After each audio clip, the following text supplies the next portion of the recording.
भविष्य का युद्ध केवल सैनिकों से नहीं बल्कि आर्टिफिशियल इंटेलिजेंस, स्टेल्थ टेक्नोलॉजी और फिफ्थ जनरेशन फाइटर जेट से लड़ा जाएगा। आज जिस देश के पास अत्याधुनिक लड़ाकू विमान होंगे वही देश अपनी सीमाओं, संप्रभुता और राष्ट्रीय हितों की बेहतर सुरक्षा कर सकेगा।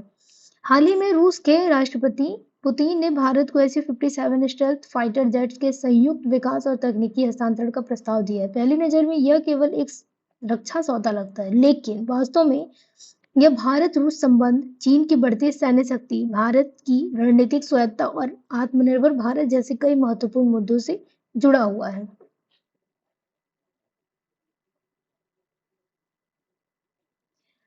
यह समाचार तब सामने आया है जब रूस ने भारत को अपने सबसे उन्नत fifth generation fighter aircraft SU-57 के विकास और उत्पादन में साझेदारी का प्रस्ताव दिया है। इस प्रस्ताव की सबसे बड़ी विशेषता यह है कि रूस केवल विमान बेचने की बात नहीं कर रहा है बल्कि तकनीकी साझा करने की भी बात कर रहा है। यही कारण है कि यह समाचार भारत की रक्षा नीति के लिए भी अत्यंत महत्वपूर्ण बन जाता है।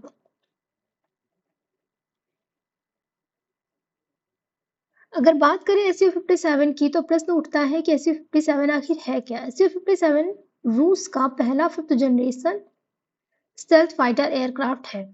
इसे भविष्य के युद्ध को ध्यान में रख करके विकसित किया गया है। जैसे कि इसकी विशेषताएं हैं स्टेल्थ टेक्नोलॉजी, आर्टिफिशियल इंटेलिजेंस आधारित सिस्टम, सुपर क्रूज क्षमता, advance radar, hypersonic missile integration. इसका सबसे बड़ा लाभ यह है कि यह दुश्मन के रडार पर बहुत कम दिखाई देता है। आज दुनिया में लगभग कुछ देशों के पास ही फिफ्थ जनरेशन फाइटर जेट्स हैं, जैसे कि अमेरिका F-22, F-35, चीन J-20, रूस SU-57 और भारत अभी इसी श्रेणी में प्रवेश करने की तैयारी कर रहा है। फिफ्थ जनरेशन फाइटर जेट की बात करते हैं तो फिफ्थ जनरेशन फाइटर जेट का विकास कई पीढ़ियों में हुआ है। वर्तमान में पांचवी पीढ़ी के विमान जैसे कि SU-57, F-32, F-22 और F-35 या फिर J-20 स्टेल्थ तकनीकी, सेंसर फ्यूजन और उन्नत युद्ध क्षमता से लैस हैं। भविष्य में छठवीं पीढ़ी के AI आधारित लड़ाकू विमान विकसित किए जा रहे हैं। हम जाने अगर कि भारत को इसकी आवश्यकता क्यों हुई, क्योंकि भारत की सुरक्षा चुनौतियां लगातार बढ़ रही हैं। एक तरफ चीन है तो दूसरी तरफ पाकिस्तान है। भारतीय वायुसेना के लिए स्वीकृत स्क्वाड्रन संख्या 42 है, लेकिन वर्तमान में लगभग 30 से 31 स्क्वाड्रन ही सक्रिय हैं। यानी भारत की क्षमता और आवश्यकता के बीच अंतर है। ये चीन के पास J-20 स्टेल्थ विमान है। यदि भविष्य में उच्च तकनीकी वाला युद्ध होता है तो भारत को भी उसी स्तर की क्षमता विकसित करनी होगी। यहीं पर SU-57 जैसे विमान महत्वपूर्ण हो जाते हैं।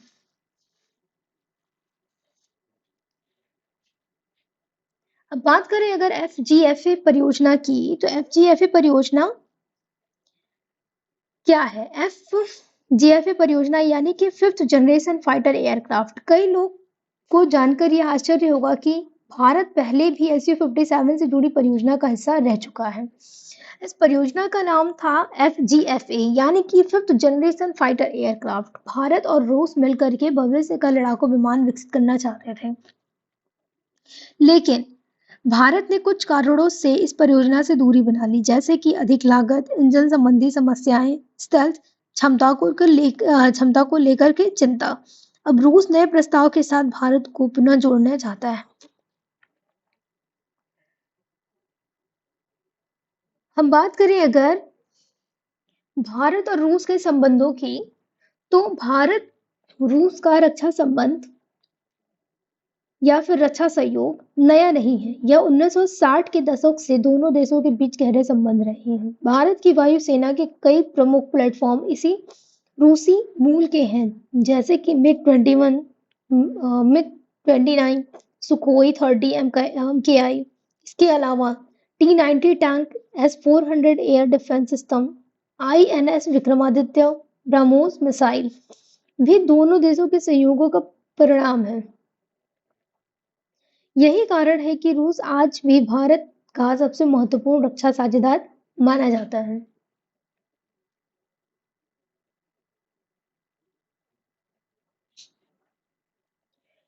SU-57 की प्रमुख तकनीकियों के बारे में बात करें तो SU-57 में स्टेल्थ डिजाइन, क्रूज क्षमता, internal web weapon web, advance radar, electronic warfare system जैसे आधुनिक फीचर्स मौजूद हैं।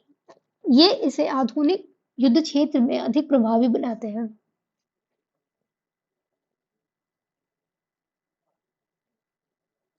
भारत की फिफ्थ जनरेशन फाइटर की आवश्यकता। भारत दो मोर्चों यानी कि चीन और पाकिस्तान से जुड़ा हुआ है, से सुरक्षा चुनौतियों का सामना करता है।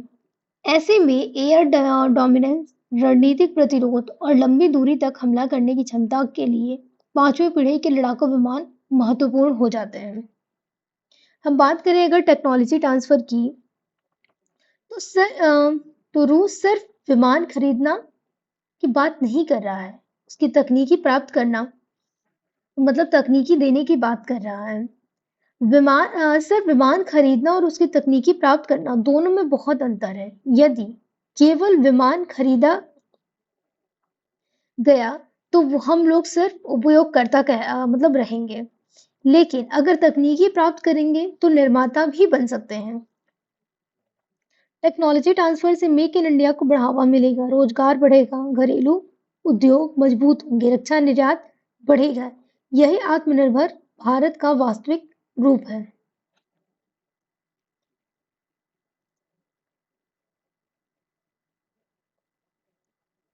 एमसीए और SU-57,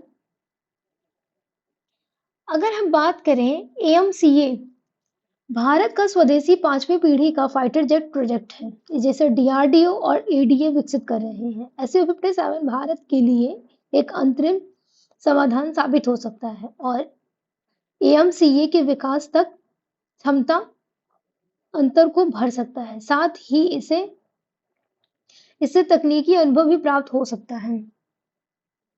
भारत को इससे क्या लाभ होगा? तो भारत को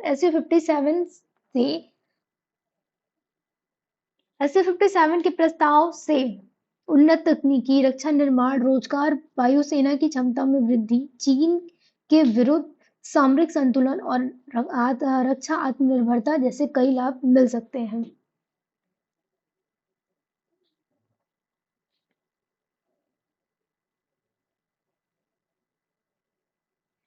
चुनौतियां और चिंताएं क्या हैं? चुनौतियां और चिंताएं यही हैं कि इस प्रस्ताव के साथ कुछ चुनौतियां भी जुड़ी हैं। रूस पर पश्चिमी प्रतिबंध और कास्ता कानून का जोखिम। SU-57 की वास्तविक क्षमता को लेकर के उठने वाले प्रश्न और रखरखाव की लागत प्रमुख चिंताएं हैं। अगर हमें अमेरिका से जोड़ते हैं इसे, तो यदि भारत रूस से बड़ी रक्षा खरीद करता है तो अमेरिका को चिंता हो सकती है, क्योंकि उसका कास्ता कानून रूस से हथियार खरीदने वाले देशों पर प्रतिबंध लगाने की अनुमति देता है। हालांकि भारत की रणनीतिक महत्ता के कारण अमेरिका संतुलित रवैया अपना सकता है। हम इसे अगर चीन से जोड़ें, तो इस पूरे मुद्दे में चीन की भूमिका सबसे महत्वपूर्ण है। चीन तेजी से अपने सैन्य शक्ति को बढ़ा रहा है। उसके पास J-20 stealth fighter, hypersonic weapons, carriers aircraft carriers, space warfare capabilities मौजूद हैं। एलएसी पर लगातार तनाव भारत के लिए चिंता का विषय है। ऐसी स्थिति में भारत को अपनी वायु शक्ति मजबूत करनी होगी। रूस, चीन और भारत का संतुलन। अगर हम बात करें तो आज रूस और चीन के संबंध पहले से अधिक मजबूत हैं, लेकिन रूस को भारत को भी एक महत्वपूर्ण रणनीतिक साझेदार मानता है। भारत की नीति किसी एक गुट में शामिल होने की नहीं है, इसे कहते हैं स्ट्रेटेजिक ऑटोनॉमी। भारत अमेरिका के साथ भी सहयोग करता है, रूस के साथ भी, फ्रांस, जापान और ऑस्ट्रेलिया के साथ भी। यही भारत की बहुसंरेखण मल्टी अलाइनमेंट नीति है।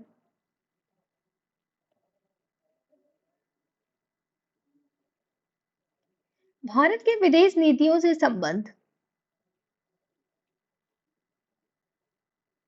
भारत की विदेश नीति स्ट्रेटेजिक ऑटोनॉमी और मल्टी अलाइनमेंट पर आधारित है। भारत रूस, अमेरिका, फ्रांस, इजराइल सहित कई देशों के साथ संबंध बनाए रखता है और किसी एक शक्ति पर निर्भर नहीं रहना चाहता।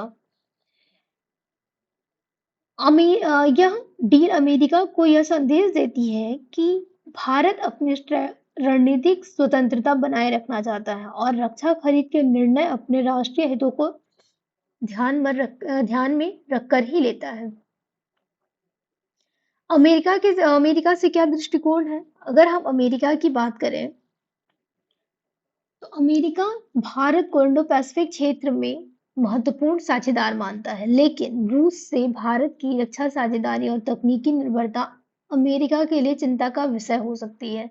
वहीं भारत स्पष्ट करता है कि उसकी रणनीति या फिर नीति स्ट्रेटेजिक ऑटोनॉमी पर आधारित है।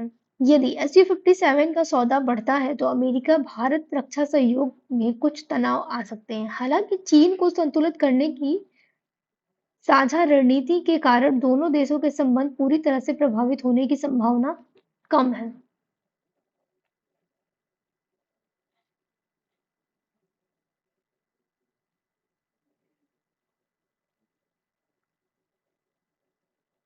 कई विशेषज्ञ पूछते हैं कि क्या SU-57 खरीदने से भारत और अमेरिका के संबंध प्रभावित होंगे? उत्तर में आता है कि सीमित रूप से, क्योंकि भारत किसी एक देश पर निर्भर नहीं रहना चाहता। उदाहरण के लिए SU-57 रूस से लिया है, S-400 रूस से, राफेल फ्रांस से, MQ-9 ड्रोन अमेरिका से। यह भारत की स्वतंत्र विदेशी नीति को दर्शाता है।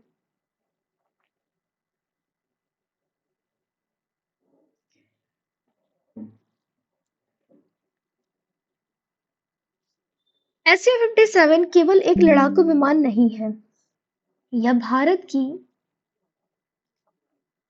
राष्ट्रीय सुरक्षा, तकनीकी आत्मनिर्भरता, चीन के प्रति रणनीति, वैश्विक शक्ति संतुलन से जुड़ा हुआ विषय है।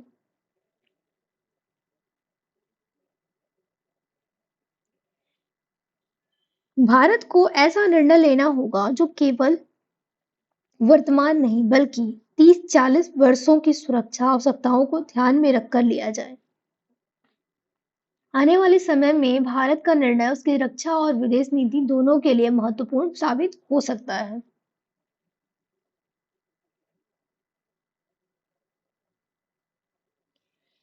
21वीं सदी में युद्ध केवल सीमाओं पर नहीं बल्कि तकनीकी की प्रयोगशालाओं में भी जीते जाते हैं।